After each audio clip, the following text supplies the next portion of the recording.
Warning. The following podcast will contain subject matter that on the surface may appear tame and for everyone.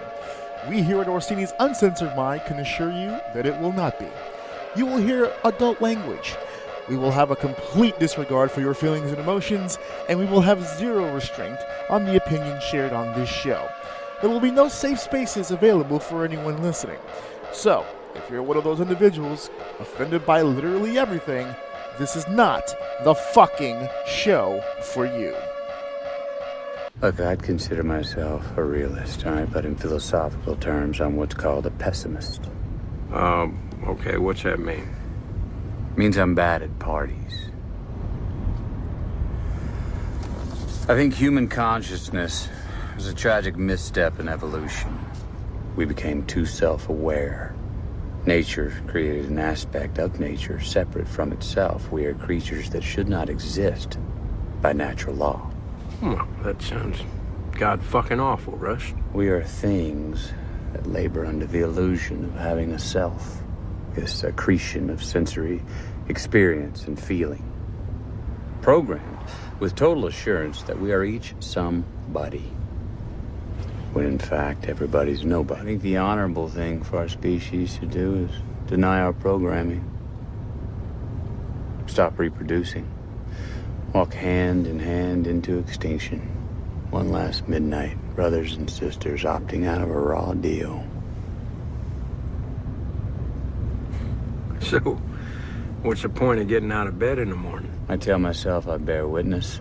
The real answer is that it's obviously my programming.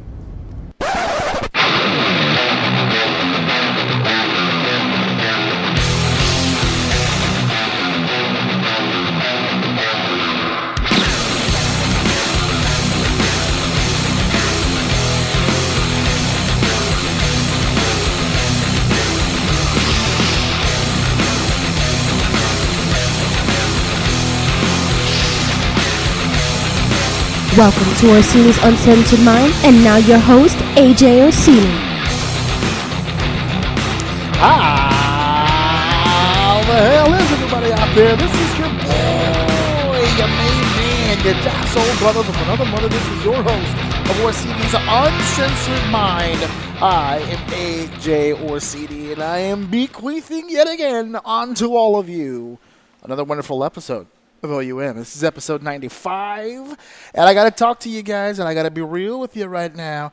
I am on the clock, my friends. I am on the clock. This is a jam-packed week for me, not as packed as Ricochet was in his leaked video, but it's very, very tight and taut this week. I have to attend a graduation. I haven't attended a graduation in a long time. And I'm super glad. Let's turn that off because I forgot to do it beforehand. I am super glad and super happy and super proud that I will be attending a graduation because it is my son's first ever graduation. First ever time that he will be attending a graduation. I'm super excited. He will not only be attending. There's a story behind this. Okay, so my son, technically speaking, is 4 and still technically in daycare. Right? He hasn't really hit pre-K just yet. But because of the fact that he's my son, that makes him super awesome.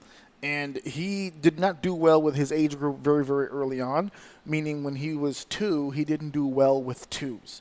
He behaved and academically just did better with 3s. So we moved him up to the 3s while he was still 2. So pretty much since he's began going to daycare and school, he's always been kind of a year ahead. So this year he is in the pre-K class. He's just not an actual pre-K student. So next year he will officially be in pre-K, which means he has to do all the shit that he just did this year. He has to do it all over again. But this was the trial run. And he did pretty okay. But at least he knows now what's expected of him, and he'll do way better next year. He did good this year. He did really good, shockingly good considering his age. But he will basically master it and make pre-K his bitch next year. So since he's with the pre-K class, his classmates will be graduating today and moving on to kindergarten. Now, he will not be going to kindergarten. Like I said, he's going to pre-K next year. But they didn't want to leave him out. He's the only student there who isn't technically a pre-K student. So they didn't want to leave him out. So they're going to let him graduate with the rest of them, even though he will be right back in that spot. So I just realized now none of that fit. But he is moving up to the official pre-K, which is also cause for celebration for two things. New parents or parents of young kids will understand this. I live in New York City, which has a Universal K program, and Universal K program it's funded by the government. You don't pay for it. Okay, so this will be the first school year coming up where my wife and I will not have to pay for school. We've been dropping some serious De Niro down for his school ever since he was basically born. And we will still be paying because we need an early drop-off and a late pickup. But it's going to be down 75, 80. It's like getting a 75 to 80% discount on education. It's going to be tremendous. My pocket and my wife's pocket will be fat. We're going to be balling next year. We're buying a round for everybody. And by round, I mean gum because we don't want to spend money on you. But we're definitely going to be saving a whole bunch of fucking coin, which means I'm going to be eating better. I'm going to be fucking better. This is going to be a better life next year. So this graduation coming up is huge. It's humongous. So I'm super proud of my son. Little O, not so little anymore, my friends. Ever since I started this podcast, you guys have been listening to his progressive growth through my end cut. The little audio I play at the end of every episode. I didn't realize how many of them I've done so far. I think I'm up to 3 now of just different variations of him speaking on the show. And how big he's getting, guys. I'm a real dad now. It's the real deal. He's doing a whole bunch of stupid shit at the house. I want to murder him. The first time I wanted to murder him was the first time I realized, man, I'm a real dad now. This is the real thing. I want to kill him. I haven't yet. I'm reserving the right, but I have not murdered my son yet for all the shit that he says and or does. As a matter of fact, he's got a room to his graduation party. Will be short-lived because he has a room he's got to fucking clean when he's get back. A tornado has hit my son's room. Thy name is Alex. He has destroyed his fucking room. And he didn't do it alone. He's got 2 titis that came over on 2 separate days that assisted in the destruction of that room. So he'll be left holding the bag. So maybe that'll teach his ass to let people destroy his shit. So that's going to be a short graduation lull for him because his ass is back to work as soon as he gets back. And speaking of work, I have been putting in tremendous work leading up to this 100th episode. This is episode 95. Ain't but a few left. Hopefully by episode at least 97. So give me like another two weeks. I should have some more shit finalized and definitely more stuff for you guys to hang on to there and promote, and we can get you guys up to date on what the big celebration is going to look like. I have some things sliding down here, trying to fit into place, and hopefully everything works itself out because I want something huge for episode 100. That's that. AJOUM.podbean.com. Obviously, your main source of Orsini's Uncensored Mind every Wednesday, 9 p.m., which, by the way, that Wednesday is now tentative. Please stay updated because as of right now, I do believe episode 101 will be on a different day. I think 100 is going to be the last day that we do the Wednesdays because, like I said a few weeks ago, my semester leading up is going to be hectic. Monday, Tuesday, Wednesday, I'm not going to have time to wipe my ass, let alone do a fucking hour podcast. That's just not going to work. After Wednesday, I'll have much better time. So we haven't decided on a day. It's going to be one of the weekend days. I know that. I just don't know which one just yet. But we will keep you up to date. But it does seem like right now you can go ahead and pencil that in, that episode 100 will be the last episode to air or be released, I should say, Wednesdays at 9. But until then, yeah, Wednesdays at 9. You can catch it at AJOUM.podbean.com. There are other ways to listen to it. Any way that you can listen to your podcasts, all you got to do is Google the name, Orsini's Uncensored Mind. You'll get all the options and different ways that you can listen to the show. I am in a bunch of fucking places. That was not by accident. That was very much on purpose. I wanted to be as all over the place as I possibly could, and I'm glad that I totally am. The t-shirt. Guys, ProWrestlingTees.com /AJOUM. AJOUM, not G. AJOUM. That's all you need to do. Click that link there and head over to the t-shirt. Support the show. $20 gets you a t-shirt. If you want different colors and different cuts, female cuts, male, whatever the case may be, you want to customize a little bit, go ahead and shoot me the message. We'll talk that over, and I'll get you the information for that. Also $20. So not a bad deal to be repping the show. Show some support. Thank you guys for those who have, and for those who will eventually support the show there. Much to get to on the pro wrestling side. Man, we got hit with a fucking hurricane of news over the course of the last 48 hours. We're going to get into a bunch of that shit. But I'm going to start this off with something I haven't done in a while. And I need to do this because, God damn it, this is something I need to get off my chest. Okay? So we're going to start this off with a what the fuck. That's what we're going to do. We're going to start this off with a what the fuck and get right into this. Oh man, that's deep. What in the fuck is he doing? What the fuck is going on in here on this day? I was asking that same exact question not too long ago. So I would like, normally when I do this segment, it's from an article or some newsworthy thing that's taken place somewhere that usually has me crying, laughing, or got me all kinds of fucked up, and I just feel like sharing. That will not be the case today. Today is a personal story. Something happened to me that was very what the fuck. Very, very, very what the fuck. So here's the scenario. Let me give you the context of what happened. Because immediately when this happened, I was like, I have to share this on the show. 2 people told me not to. It might be a little gross. Just to give you a heads up, there is, the story involves a penis, a pair of sweaty balls. If you're familiar with the term, you know what it means. Fromunda. Okay, a little Famunda film. We'll get to all this, right? So anyway, that's just the heads up. If you don't want to hear this girl story, skip ahead like 5 or 6 minutes. Anywho, so I'm walking, doing my thing, being walking down the street. That sounds like Pretty Woman when you say it in that form, but I'm not a pretty woman. This is just me walking down the street.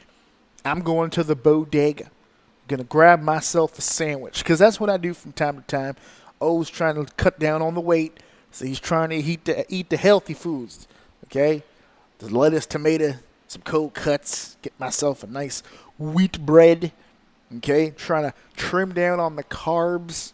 I'm doing my thing. And I'm walking to the bodega. What do I see across from me? As I'm walking down one direction, a family of 3 also walking down in my direction. Now, we're a good block length away from each other. I saw them as soon as they came out of my building, but I'm paying them no mind. Okay?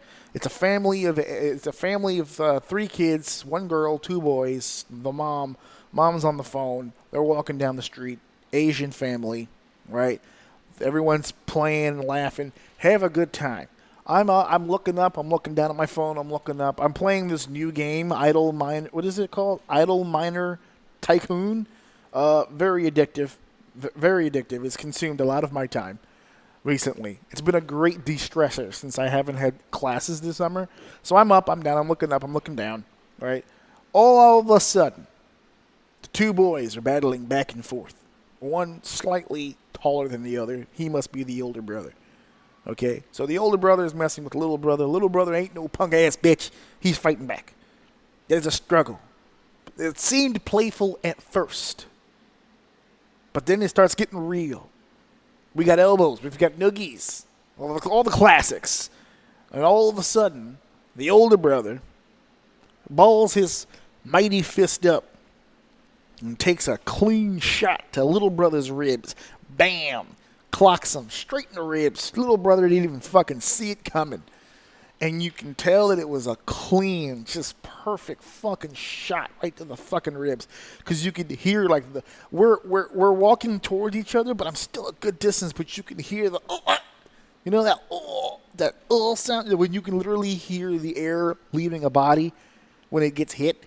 You can just hear the and he like drops to a knee. I mean, the rib shot was perfection. It was just very Cassius Clay, just bam.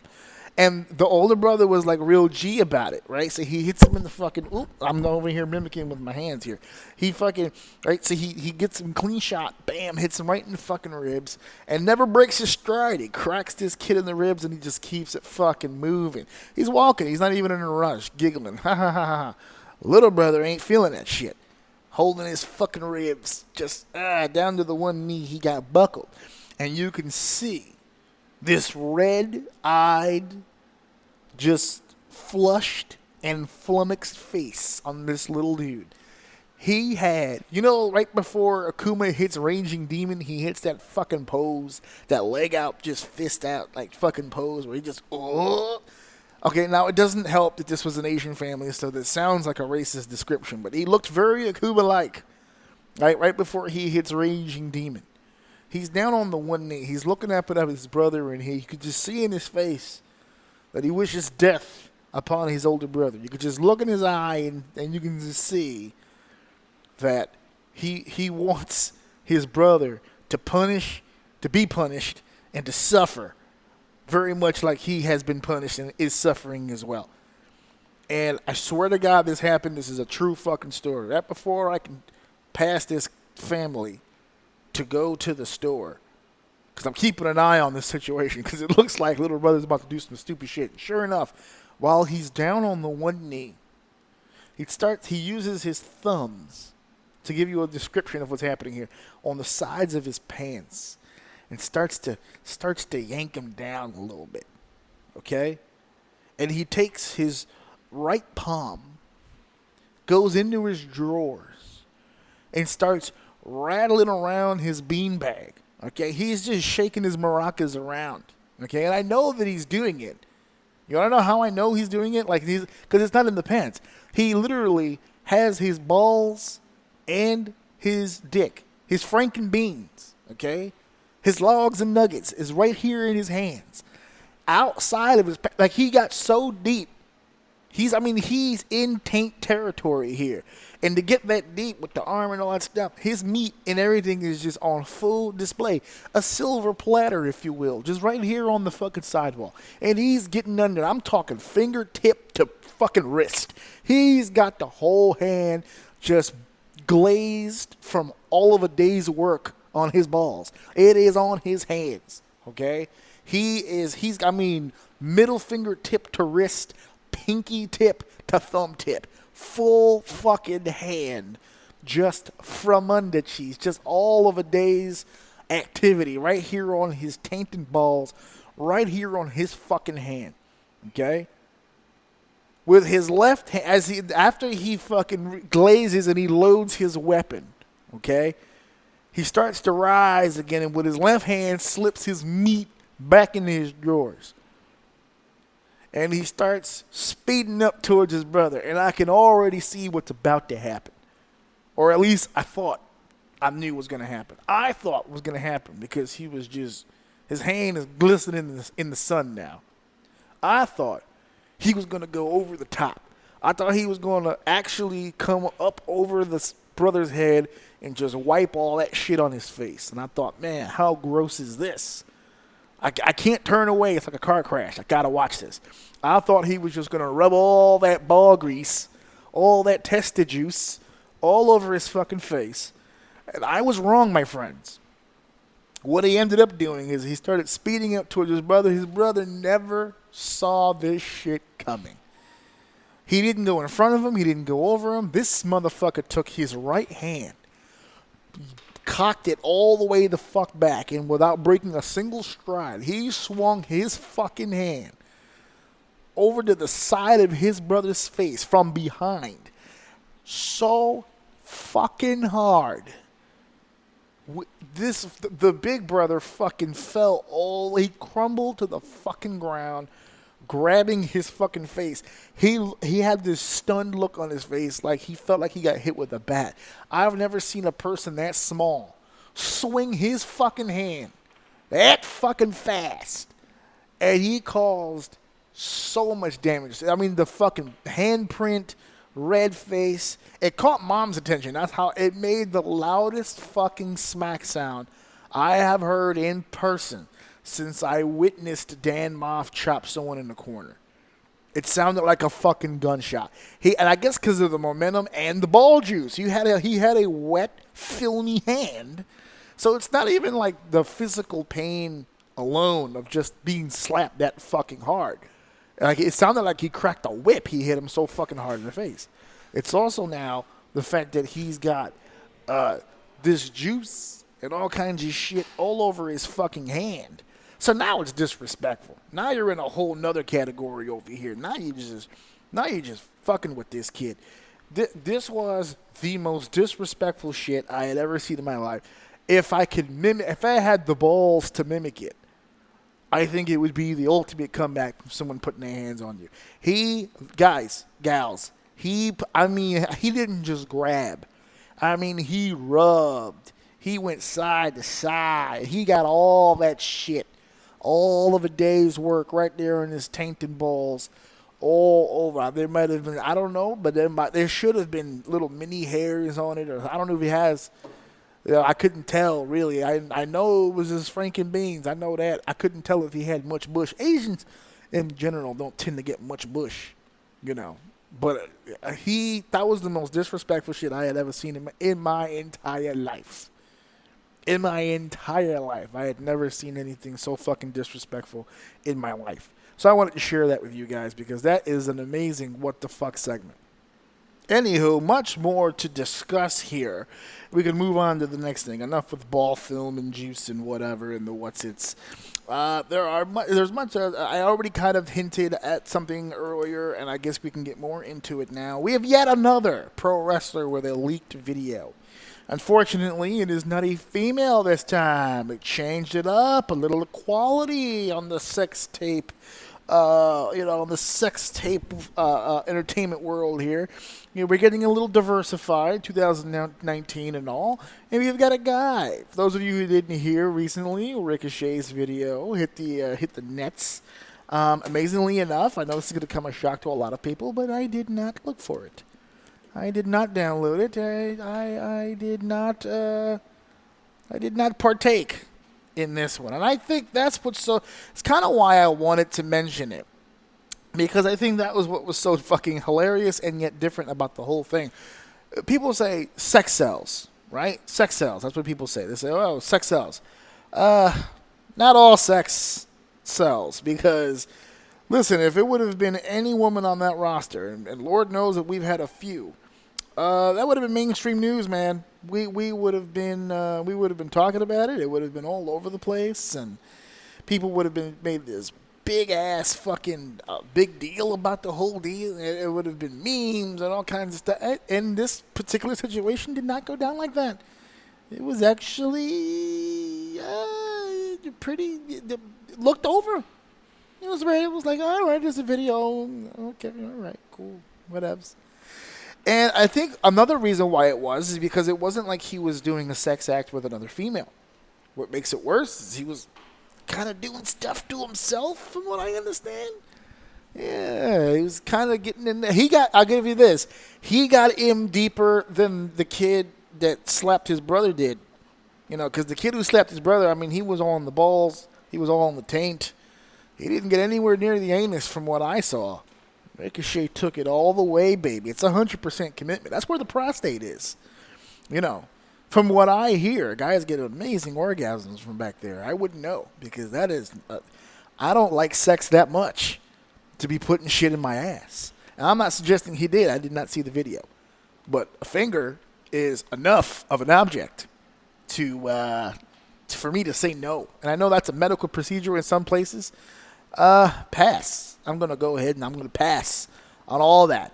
I do not want things in or around my ass. That is call it a personal rule. I'm a little old school in that way, where I'm not really that fucking interested in doing that. But to each their own. If he likes getting stuff in his butt, man, go with it, man. He's got that hot little number there, Katie from American Ninja Warrior over in NXT. Or is it Casey? It's Casey. It's Casey. If that's what gets them going, man, fuck it, man. Whatever. That's what his own thing. I just wanted to bring it up because of the video situation, how overlooked it was. No one really didn't really stir up that much of a thing, right? It was like a thing for like an hour or two, and people were like, even the chicks were like, not really my thing. Not really my thing. So I was like, all right. No double standard, right? No hypocrisy in this. You know, speaking of equality, speaking of diversity, speaking of being in 2019, a little bit of a hubbub going around right now with Sonya Deville and her little thing with Mandy Rose in the ring, and people are like, oh boy, here we go, a gay relationship angle. Ugh, Vince can't resist. Vince can't resist what? What can't? Doing a relationship angle? Why does it have to? This is, this is my thing. She's a lesbian. She's not in a lesbian relationship. She's in a relationship. Isn't that where we're supposed to be by now? Isn't this supposed to be part of the norm by now? Vince can't resist doing a lesbian angle. What the hell are you talking about? If Sonya has been tagging with Mandy Leon this entire time, and all of a sudden starts getting feelings for someone, how is that any different than when a wrestler or a tag team would have a female valet, and all of a sudden one of the guys just starts to fall for her a little bit, and they end up in a relationship? What's the difference between that and when it happens in music bands or when it happens in whatever situation? Just because you're gay does not title everything you do as gay. You know, when you're a gay person and you go to the coffee shop, you don't get gay coffee. You're not getting a gay bagel. You're just getting a coffee and bagel. It's not titled to everything. They're gonna start a lesbian relationship angle. No, they're just doing a relationship angle. It's got jack shit to do with her being a lesbian. If it was Randy, if not even Randy, that's a bad example. But because God knows. But if it was if it was a guy from the roster, and they were doing, you take that exact same scenario that Sonya and Mandy did in the ring, and you take Sonya out, put a guy in. Are we sitting here going, man, Vince McMahon, he's doing it again. Can't resist doing a straight relationship angle. No, because it's part of the fucking norm, right? And that's what we're talking about here. Can't we just hurry up and get to the part where this shit is just normal already? Can't we just move along to this shit? It's a lesbian angle. Oh, no, it's just a relationship angle. She's starting to get feelings for her. This is normal shit. It's shit that you do and you deal with every fucking day. None of this shit is new. I don't understand the controversy of it. And then it's not much of a controversy. And believe me, I'm not trying to stir shit up so that it becomes one. I'm just taking into consideration the things that I've seen from people on my timeline and on my feed, and the vibe that I get from people that I talk to who watched Raw this past week, who will sit there and will fucking tell me. They're like, oh my God. They're going with it. They're going to start doing this whole mixed feelings thing between Sonya and Mandy and yada, yada, yada. I'm like, oh, so they're doing a relationship? No, they're not doing a relationship. They're doing a lesbian angle. They're not doing a fucking lesbian angle. For the record, Mandy Leon is not, not Mandy Leon. Oof. Mandy Rose is not fucking gay. She's not a lesbian. Last I checked or last I heard. So they're going to go a different, I'm telling you, they're going to tell a story with this. It's not going to be one of those deals where it's going to be two chicks just making out with each other. You're not going to get hot lesbian action anymore. HLA is gone. It's gone. Should have never been here in the first place. But it's definitely gone now. Absolutely. So can we stop, please? Can we just move on? Oh, he can't resist. Yes, he can't resist. That's what he can't do. Jesus fucking Christ. There has been a lot of talk also. We're not doing all WWE, by the way. Because, again, I didn't watch the pay-per-view, Stomping Ground. I did not watch it. I have zero interest in watching it. I don't think I'll be watching it anytime in the future. Ricochet won the WWE United States Championship. He didn't fuck his way out of that, I guess. Or finger fuck his way out of that. He still got rewarded there. That's like the big news coming out. And then, of course, Lacey Evans being the referee. Whatever. They want to put a real-life power couple on TV and whatever. It doesn't really make much of a difference to me. As a matter of fact, the fact that there isn't much of a difference on that, we're going to get to that later on. And a little announcement at the end that next week's episode already pretty much planned out, and I'm going to go over that stuff with you because it involves this shit. We need to really talk about some real serious shit when it comes to the WWE. But, there was another controversial topic going around with low attendance. From what I understand, not only did I not watch it, but a bunch of you didn't watch it. And what makes matters even worse, a bunch of you didn't even go to the fucking show itself. Which I say to that, congratulations. There it is. That's what I've been saying for forever. I don't give a fuck what you tweet. I don't give a fuck what you think. I don't give a fuck what you say. I give a fuck, and the WWE gives a fuck about what you do. About what you do.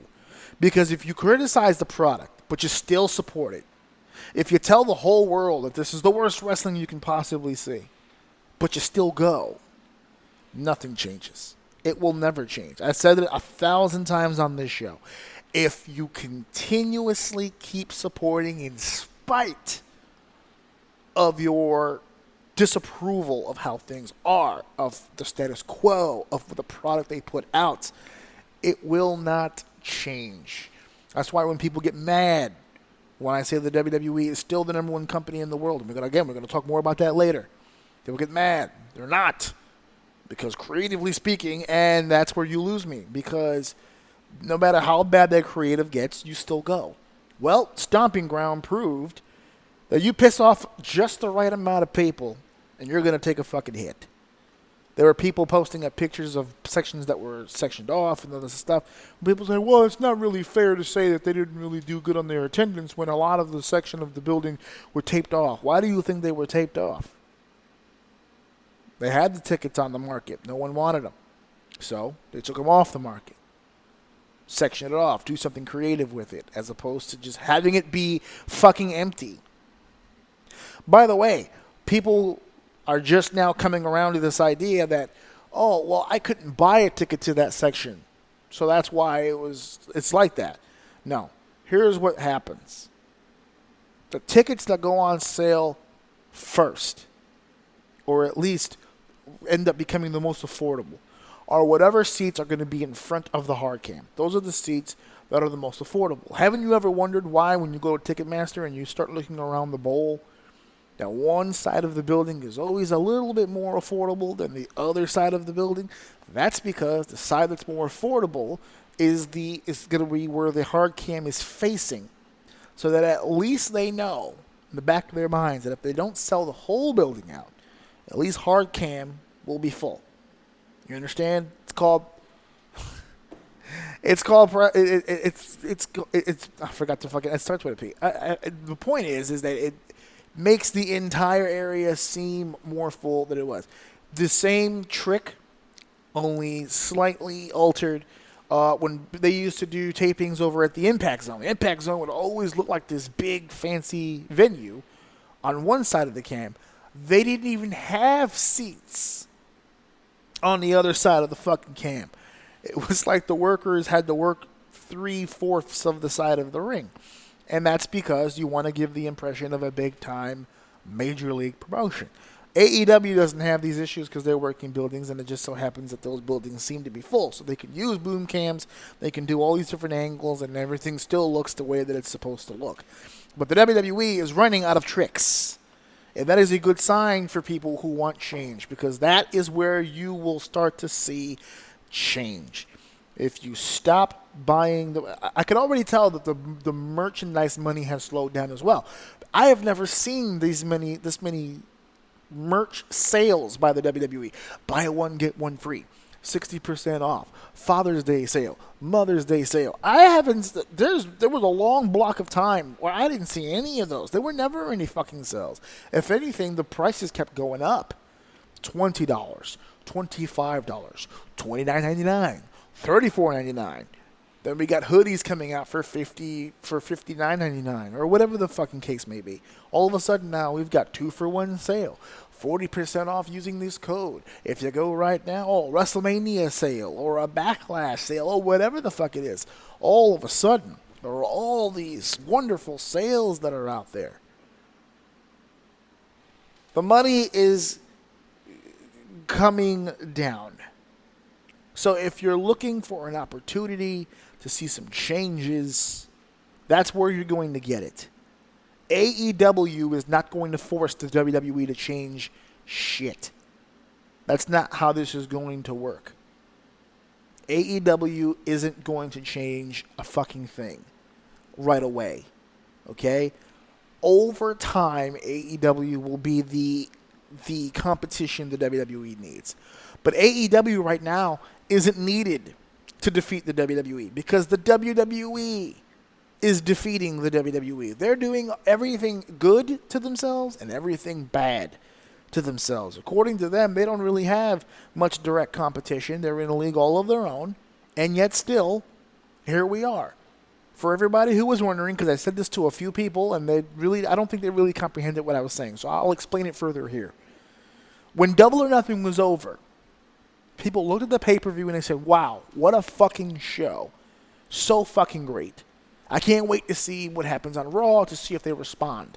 And then Raw came on, and they didn't do a fucking thing different. They stayed to the formula status quo.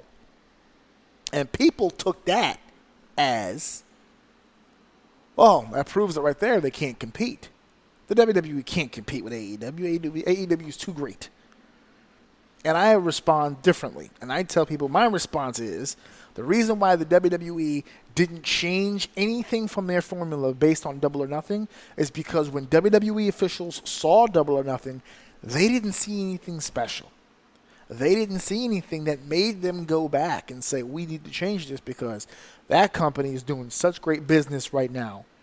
They're going to blow us out of the fucking water if we don't change something. They didn't do that. I'm sure, I don't think Vince sat there and watched it live, but I'm sure there were enough higher-ups who saw the pay-per-view, looked at that shit and went, huh, not bad, and went back to their fucking status quo. It went right back to what they were doing. It was not at all a concern of theirs. Otherwise, they would have changed the product, but they didn't. They didn't feel the need to. WWE is doing WWE dirty. There's no other way around it. You don't need the AEW to put WWE out of business. WWE, first of all, will never truly ever be out of business, but even they can get hit and take losses and put themselves in bad business positions, and that's what they're doing. Stomping Ground proved that. They have, it's June right now, it's the end of June, they have literally about 2 months to fix this shit before SummerSlam. I don't know what their July plans are. I think it's Extreme Rules. All right, they're panicking. You just saw The Undertaker on Raw. The Undertaker is booked in a random-ass fucking tag match at Extreme Rules. A match no one asked for. A match nobody cares about. A match that will not have any fucking build-up of any fucking worth at all. And yet another situation with Shane McMahon in it. I personally don't have a big deal with Shane McMahon being pushed or being used in a prominent position. I don't. I think he does a good job. He's a hell of a promo, and he has no problem giving up his body to get over another talent. Those are all good qualities to me. I've got no problem with him being a heel. I have no problem with him being a top heel. But I am not the millions. I am not the billions. I am not the people who are spending money time and time again to support the WWE. Even if I am, I could acknowledge I'm in the minority on that. So given that, even though I am in support of using Shane, I would go on record by saying, stop. Because there's more than enough. I am not enough to support the WWE. You need the millions. And the millions have a different feel. They were just chanting no more Shane on Raw. Now, I come on this show all the time, and I tell fans, you don't know. I tell fans, you think you're on the inside, but you're not. I take fans to task all the time on this show about trying to be the booker instead of being the fan. Trying to be the entertainer instead of the entertained. There's always this thin line, and there's not even much of a thin line. We always use the line reference as the guardrail. You know, you're on the other side of the guardrail. Stop trying to cook the meal. Just enjoy what we give you. But it comes to a point where a blind fucking Ray Charles can see something is wrong. Okay? And I'm not going to sit here and try to tell you that whatever the hardcore fans love means that the casuals will love too, because that may not be the case. But what I can tell you is what you're giving the casuals, in spite of the hardcores, isn't working. Because while the casuals may support you on, let's say, on social media, you might get a lot of YouTube hits, you might get a lot of shares on Facebook, you might get some retweets, you can get some hashtags that get your eyes, your product eyes in different areas. If they don't come to the building, you look bad on TV. You look bad on TV, you don't have a fucking company. You could lose TV. You could be fined by TV. They just had a Fox deal that could fall through. Well, if they breathe wrong, they lose the Fox deal. Fox made a perfect deal for themselves. They have an out on a lot of this shit. They're going to be having hands-on. They're going to be a part of the process. This is all going to be a working conglomerate. And the one ingredient that is necessary is fellowship. People need to be in the fucking building. People, you need attendance to give the impression of a big-time major league promotion. And the WWE is that. But at this point, it feels like they're that based on reputation, not based on what they're doing now. They have great athletes right now. Some of the most talented and gifted performers in the world, and some of the most gifted and athletic performers of all time in the WWE. And yet, the numbers are falling. And the reason for that, as anyone can tell you, I'm not breaking any ground by saying what I am about to say. The reason it's going down isn't because of the athleticism. It isn't because of booking. Okay? It is because you can go back and forth on booking. All right? There's a lot of people out there who would say this person needs to be booked, and I can find an equally sized group that will tell you, no, fuck that guy. Don't book that guy. Book this guy. That's all over the place. Okay? Booking is how you do it. What you don't have, what the WWE does not have, is a why. They haven't had why in a long time. Why is Taker here? Why is Taker fighting Shane and McIntyre? Why is Taker teaming with Roman Reigns? Seth Rollins is walking around with a steel chair, beating up people. Why? And you're probably hearing that going, well, he has it because, he's defending himself against Lesnar. Why? Why does he need a steel chair to beat up Brock Lesnar? Is that the only way that you're top guy? He's your best. He's your very best. And the only way that he can beat Brock Lesnar is with a steel chair. That's what you're telling me. That means, as a whole, there's your roster, and then Lesnar all by himself. And the only way to beat him is with a fucking weapon. There's no one here who could out-wrestle him. There's no one here tougher than him. There's no one here who's a bigger badass than him. There's no one here who could take it to him physically. You need a steel fucking chair to beat this fucking guy. It's the only way you could do it. And then a casual fan is supposed to see this roster when Lesnar's not around and take them seriously. Your athletic matches are fine. You're not coming up with any creative reason as to why. That's the one thing AEW so far is trying to do. Why? Why is Jon Moxley fighting Joey Janela at Fight Fest? Why is the Young Bucks going against, or the Young Bucks and Kenny Omega taking on this three-man team? They're trying to give you whys.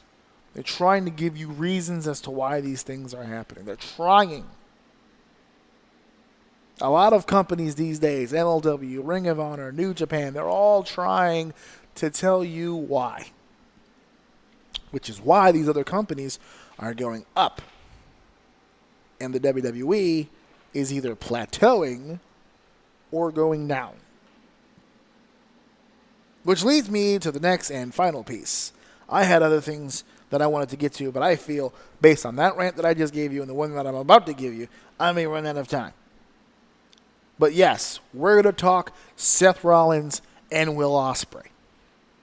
I brought it up on my page. I'm going to pull it up right now just to get the official number here, because what I did is I didn't talk much about it on social media. I wanted the poll to speak for itself. I placed a poll on Orsini's Uncensored Mind official Facebook page, which you can like and subscribe to right now. But I went on there and I posted a very simple poll. Overall, who's better? Skip all the bullshit. Who's better? Seth Rollins, Will Ospreay. And I'm going to get into specifics in a second, but that was the basic run-of-the-mill setup that I did for that. It's still loading. Give me 1 second here. Okay, because here we go. Posts. It was a very simple poll. And when last I checked, Rollins was ahead by a lot, and then it was closing down. It was closing in, I should say. Will Ospreay started to get more and more support. Look, I said I'm curious on how you really feel. Be honest. And I wrote literally who's the better performer.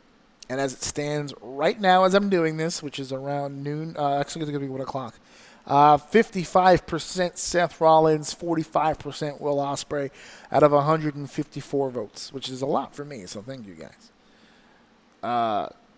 Yeah. So, Seth Rollins or Will Ospreay? Now, here's the deal. I know the answer to this question, or at least I have an understanding as to where I lean. To be fair, and we're going to say this off the bat, the answer to this question does not have a right or wrong answer. Okay, I know what I just said. I misspoke. Okay, that's what I was trying to get at. It doesn't really have a right or wrong answer. You can love Seth Rollins. You can love Will Ospreay. To be honest with you, you can love both. That's not what this question is about. This question is, be honest, who's the better performer? And the obvious answer, to me anyway, is Seth Rollins.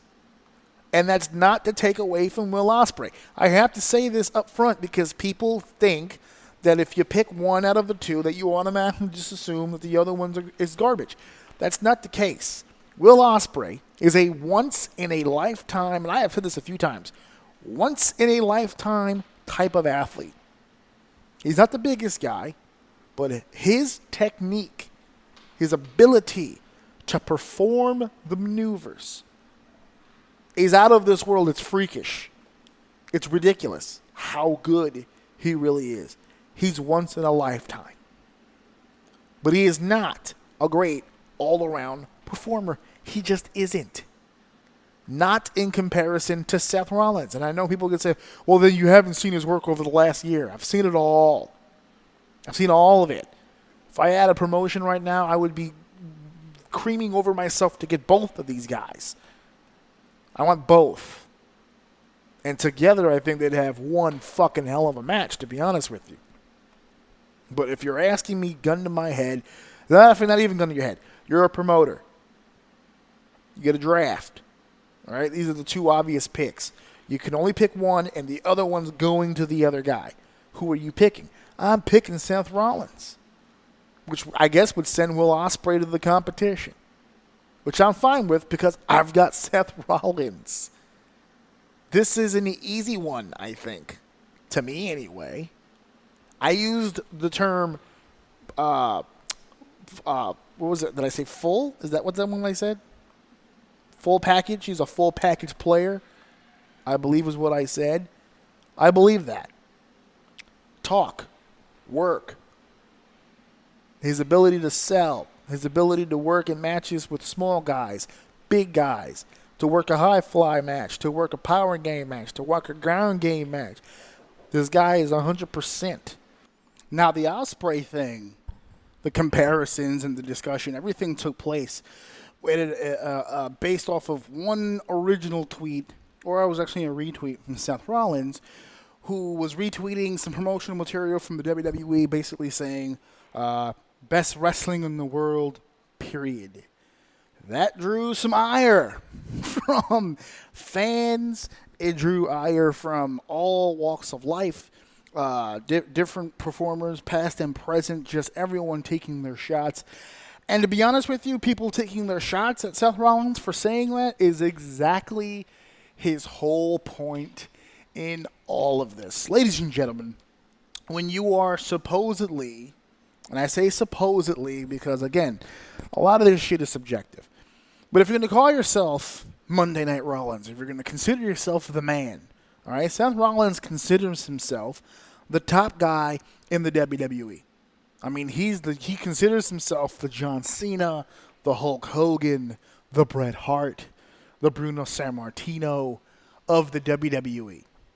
All of those names that I just mentioned, all waved that WWE flag as hard as everyone and anyone, saying that this is the best show on the planet, saying that they have the best talent in the world, saying that he's the best wrestler on the planet, no one can touch him. These are all things, folks, he is supposed to be saying. These are all things that he should be saying louder than everyone else. He is putting it on his shoulders to defend his company. I don't know why that's such a hard thing to understand. People about, oh, he's such a suck-up. Suck-up. He's such a kiss-ass. Kiss-ass. You know who says things like suck-up and kiss-ass and all that stuff? You know the kind of people that say that? The people who aren't successful and the people who aren't talented enough on their own to be successful. That is the kind of people. Don't be those kind of people. Okay? There's nothing suck-up. There's nothing kiss-ass about any of it. They pay him millions of dollars a year. He is taken care of financially. He is taken care of through his health. He is taken care of exponentially by this company. And every single day, every minute of the day, the company that does this for him gets battered and bruised and abused and run through the mud. And it's about time, actually, that he actually stood up and said something. It's been a long time coming.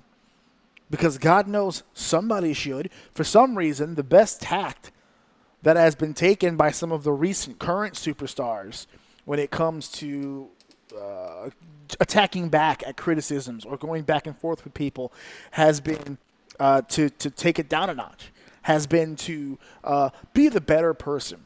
You know, don't lower yourself to them. You know you're a superstar. You don't have to defend yourself. You don't have to do this. You don't have to do that. Be above. You know what? Sometimes you don't want to be above. Sometimes you want to put people in their fucking place. And that's something that Seth Rollins has been doing all week. All week. Okay? He's got all the resume in the world. This is why this is the one guy who should be doing it. And even though, yes, there are people on the same roster as him who may even differ in opinion. Guys like EC3, for instance, who goes on social media and basically voices his displeasure. Or the Revival. Or people who say that Shinsuke should go back home, and all these different, all these situations. Luke Harper asking for his release, and Sasha Banks staying at home. All of these things, okay, all indicate that perhaps Seth Rollins may not be completely honest with himself. But the fact that he believes it is the point. If you're running the ship here, you have to have all the confidence in the world that what you're doing is right, and who you're doing it for is for the right people. You have to have that kind of confidence. You can't just sit here and just let people talk shit about, like in his words, a place that I've dedicated my whole life to. You're not just supposed to just sit back and just let that shit happen. He has done it. Because a lot of people's like, well, he really needs to stop talking. He's just getting himself in trouble. Trouble with whom? Trouble with whom? You? He's getting in trouble with you? Is that what you're trying to say? You're just too much of a pussy to come out and say it. I will be angry if he continues to say these things. I hope he continue. I hope this is the norm. I hope he says these things from now on. And every angle that he's been attacked at this last week is all refutable garbage. And that's why I'm sure he's probably just kicking back and laughing at some of the responses. And he's going at it with people that are. I mean, we're talking about Chris Jericho. He's going at it with Chris Jericho. He's going at it with Will Ospreay. He's going at it with fans. He's going at it with the janitor at the local Y. Anybody who's got 2 cents to say about shit, he's got change for you, baby. He's got it coming for you. He's not sitting around letting this shit happen anymore. And you know what? Good for him. Good for him, because that's the one part of this whole thing that always makes me laugh. The internet, right? The internet as a whole. They're the judge, jury, and executioner. As soon as someone comes back at him, they don't like it. Oh, he needs to stop talking. Why? It's not stopping you from talking. You don't know what the fuck you're talking about, but you're talking about it anyway, right? Yes, his statement is subjective. Best wrestling in the world. You can make a discussion right now that they're probably not even top 5 wrestling companies in the world as far as the actual performance is based. But he can't come out and say that. He has to have the pom-poms out. He has to have the flag. Him of all people. Everybody else not in his spot, I'm sure will feel differently. But he's in the spot. It's not Roman Reigns. It's not Cesaro. It's not anybody you can think of right now, even Kofi Kingston. Okay? Kofi Kingston is the WWE champion, and of the two, that's the more prestigious belt. But let's be honest with ourselves. Kofi is still getting his feet wet as champion. He's had a hell of a run so far. He's done okay. But Seth Rollins is the man in this company. He's been positioned as the man for the last 4 years. But he is just now acting and defending the company and behaving like the man. Okay, for those of you who keep coming back, well, Cena didn't have to do this. Cena did do it. There were many times when he fired back. Not as many times as I'm sure he would have liked, but there were times that he did. There were times when Stone Cold fought back. There were times when Hulk Hogan fought back. There were times when Bret Hart fought back. There were times when Bruno San Martino fought back. It's about time he has, and he has, and people don't like it. They're in their own feelings. Good. Good. It's good someone threw it back at you. That's one of the reasons I think they love Rollins so much, because they're able to give him shit. And he was always above it, and he never really, but that's the type of person that people like. The person that fans like the kind of performer that they can shit on, and they know that they won't ever shit back on them because they're either too high a station or they just don't find the need to fire back at every piece of criticism that they get. So fans love it. They don't like it when you come back at them. They don't like that, especially with a winning argument. Like, who are you? That's a strong argument in the internet community. When we can sit here and say, well, who are you to even say any of this? I'm the paying customer. And there's millions around the world. A million of something does not make it unique or special. You are not unique because you bought a pro wrestling ticket. That's not how this works. You're not unique for anybody who does these things. You're doing it for entertainment. You're doing it because you love it. Then enjoy it. And this whole thing between Ospreay and Rollins going back and forth. Ospreay, I said it at the beginning of this. Once in a lifetime talent. This fucking guy is amazing to watch. Okay, but he's not the full package. So for anybody who's sitting here saying, well, I would take Ospreay over Rollins. Great. I'm glad you would do that. But what you just did was prove that you don't know anything about the business. You're picking the guy that you like. You're not picking the guy who would be better for your business. I will lay a scenario down for you. Be honest with yourself when I give you this scenario. No names, no figures, no nothing. We have person A and person B. Both people are supremely talented. Okay? Both people are supremely talented. And this goes actually, now before I even say this goes to that argument when, because Seth Rollins had made mention about, well, let's compare bank accounts, right? And people were like, oh, now he wants to compare money. He wants to compare money now. He lost. He has no argument because he's bringing up money. Money is the indicator, my friend. The only people that don't believe that bank accounts matter are the people with no fucking bank accounts. Because to people who are successful, to people who make money, to people who are top tier 1%ers, you know what they care about? Bank account. You know why bank account? Because bank account keeps score. Ask any sports athlete in the world. Doesn't matter the sport. You ask them, how do you guys keep score? It's the fucking bank account. That's why when you hear people debate rap albums, well, this person had a nice album, but this other person sold like 2 million more copies. Well, that doesn't mean he's a better rapper. No, it doesn't mean he's a better rapper, but it does mean he's a better performer.